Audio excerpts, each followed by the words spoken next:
Hello everybody, I hope you're having a wonderful day. Today we have our first install video for our new CTS intake system here, cold air intake. Not that it's gonna really make a difference in terms of intake temperature, more just getting it for the noise here, but we do have some heat shielding to protect the intake temperatures here, straight from CTS turbo systems. The system comes with everything you could need. You have your heat shield, actual air filter right here.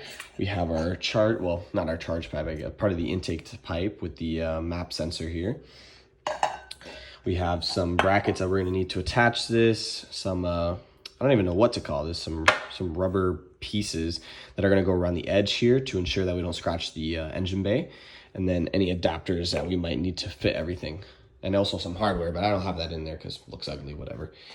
We are going to be doing an install. I just need to go get some stuff that I need for this install. I don't have it with me right now, and we'll get you that right now.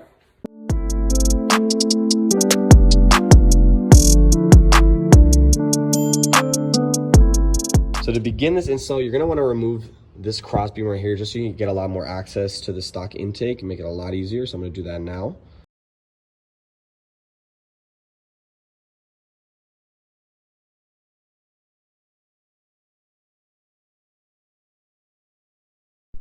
Is it recording?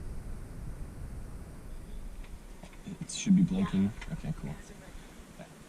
So next you're gonna just pop a little flathead right here under this clip in the sensor to remove it. And using that same flathead, you're probably just gonna wanna pry up on the sensor here, pop it right out. You're gonna wanna move that over to the side. You wanna loosen this hose clamp right here using the same flathead.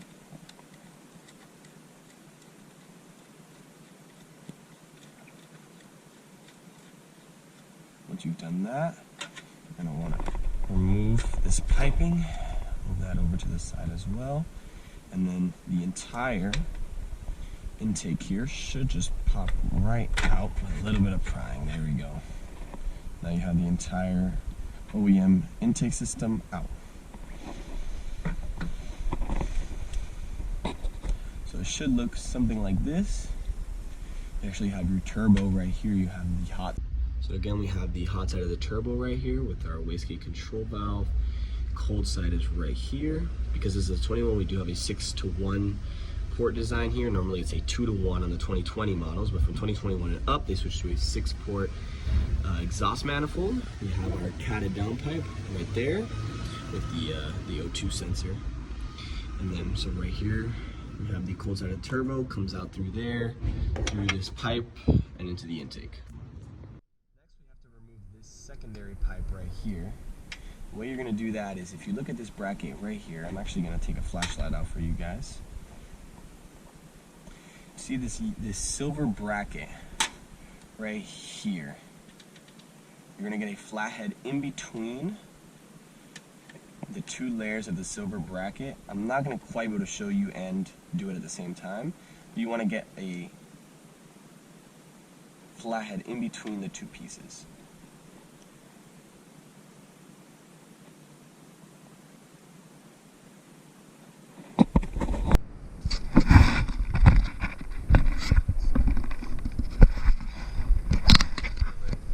So we finally got the metal piece here. So this piece actually goes like this on the bottom of the turbo. Sorry, not the turbo, this intake right here. It's a pain in the ass. I had to shove a flathead in between here and just pry until boom, popped off. Doesn't really matter, you're not gonna be reusing this, so don't worry about breaking it like I did. This piece just comes right off once you do that. I think this is actually a little resonator to reduce some of the noise. What I also did, that you want to make sure, is these grommets right here. This one down here stayed for me, but this one was actually still on the intake. I just pulled it out, and then you shove the grommet back in this spot right here. There's a third grommet. Let me get a light out for y'all. There's a third grommet right here, this grommet. There's a hole that it slides into. It has a slot for this pinch weld right here. That might come out, mine did. It was on the intake as well. But yeah, that's actually the entry to our turbo. It's actually pretty clean. But yeah, so now we will set up the intake here and get it all ready to slide in here. So for this next part, you are going to need Allen key and 10mm here. If you're wondering why I'm doing this on the back of the car, I don't want to scratch this beautiful metal here on the concrete floor. So you're going to need 2 of the smaller Allen bolts here. Let me just get that out for y'all. You need these 2, and then you're obviously going to need nuts to go on the opposite side of them, which there are 2 of right here. So this is actually the lower mounting bracket. This bracket goes right here, I believe. I know it goes here. I just need to double check the orientation real quick. Direction goes like this. So we're going to slide our 2 bolts here. There we go. It's 1. Shit. That is 2. Professional. I'm just going to hold them right up against that. And get their nuts attached here. Just going to get them started by hand. So to hold the bracket here. Quite frankly, I don't know if I have socket small enough for this. I'm going to imagine I do need a 10mm for the other bolts. This is going to be like a 732. I guess a 6mm possibly. I am going to need an adapter. Put that right on there. Boom. Boom. Hopefully I got the right guess. Just a tad too small. So it's actually going to be a 1/4 most likely. Try it out. Damn. Run out of space on my GoPro here. All you're going to need is this 10mm. I'm going to put the bolt through here, nut on the other side, and I'll get you a video of that when it's done. I'm not going to be able to film it as I'm doing it. GoPro did die, so this is the best I got. All right, you guys. So the this main bracket right here, I did install it using the 10mm. I installed the rubber padding that comes with it. Now it is longer than necessary. You cut it to size to fit, make sure everything fits. Same with this piece down here. I cut it to size, and I actually used the extra length here to place right here because I do have a feeling that it is going to rub up against the strut tower here. So I decided to place that piece there. Next, now we're going to just install the spacers on each of these mounts that are right here. So those metal spacers actually slide right into these grommets here on all 3, especially down here, as you can see. And then you're just going to cinch them up. Make sure nothing's rubbing, make sure everything's in correctly. Cinch those up just a little bit, don't really want to bend anything.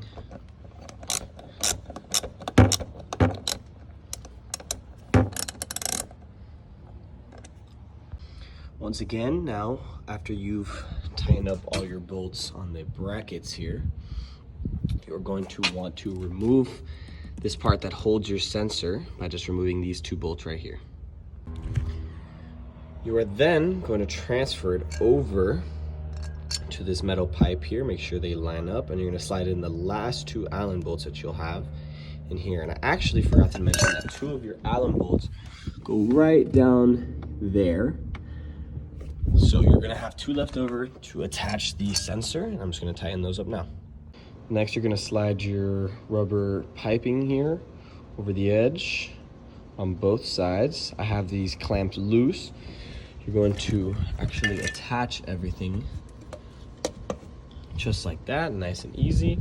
I'm leaving everything loose for now because I do know that this strut bar is going to move things around, so I am going to leave everything loose and then tighten it all down, and I'll let you know once I've done that. Next, you're going to put this adapter into your air filter here. Push it right up to the edge. It'll bottom out basically once it's all the way in. Perfect. So this should look like consistent around the entire edge. And then you're also gonna attach that here to your rubber hosing. This is kind of difficult with one hand, but I'll try. There we go. And you're gonna move that around until everything fits the way you want it. I actually forgot to do is you're supposed to put 2 on each. I need to pull this off and get another 1 on here. I'll show you that once it's done. I've snugged everything up, installed the sensor, made sure everything was nice and tight, sure nothing was gonna come off. Now finally, all we need to put is our crossbar back in. That's about what everything should look like. And then yeah, so that's kind of what I thought here. It's gonna rub a little bit. I'm gonna put this bar on and then see if I should loosen up anything, get this out of the way. And that's what it should look like once you're all done. It is still rubbing a little bit. I'm gonna try and fix it, but I'd rather get you guys a quick start before, since my phone is close to dying. Let's get everything out of the engine bay here. Make sure nothing fucking kills me or kills the engine. Hopefully it'll start right up. Shouldn't have any issues. I can't imagine why it would. But knowing my luck, as seeing that the wrench just fell through the engine bay and I had to take off my skid plate, we know my luck is awful.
Thank you to everybody who watched the video all the way. Don't forget to like and subscribe. This was my first cold air intake install video. So it took a couple of, I made a couple mistakes. I did drop one of the wrenches in the engine bay. Had to take the floor pan out, grab that, make sure it didn't do any damage.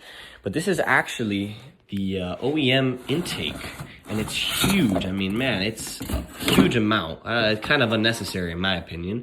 This is actually a resonator to try and keep it more quiet. This is that heat shielding, very cheap, thin aluminum probably that they use for that. So now we can save that weight and space in the engine bay, help with some intake temperatures, make some great noises as you saw in the clips before, and overall just have a nicer looking engine bay. It was a great install, very worth it. It was only $320 with shipping and tax. So I do recommend this intake, it's cold air intake from CTS Turbo Systems for the 2021 Toyota Supra. Even with the crossbar, works just fine, even with a little bit of rubbing. It sounds amazing. I don't know if it really provides any horsepower gains, probably a couple of horsepower just because, you know, a little less restrictions. But that's not the primary reason I did it for. I did it primarily for turbo noise and to clean up the engine bay. I've done no engine bay modifications, so this is the first one. The engine bay looks a lot nicer now, especially since the kit is red and black, matches the car perfectly. It's kind of the whole color scheme I'm going for. I do have a custom carbon fiber steering wheel on the way with carbon fiber paddles. I have the paddles here, but not the steering wheel yet. It's still being made. Once that arrives, I'm actually gonna have my girlfriend try to install that one. We'll see how that goes. But yeah, I'll catch you guys in the next one. Peace out.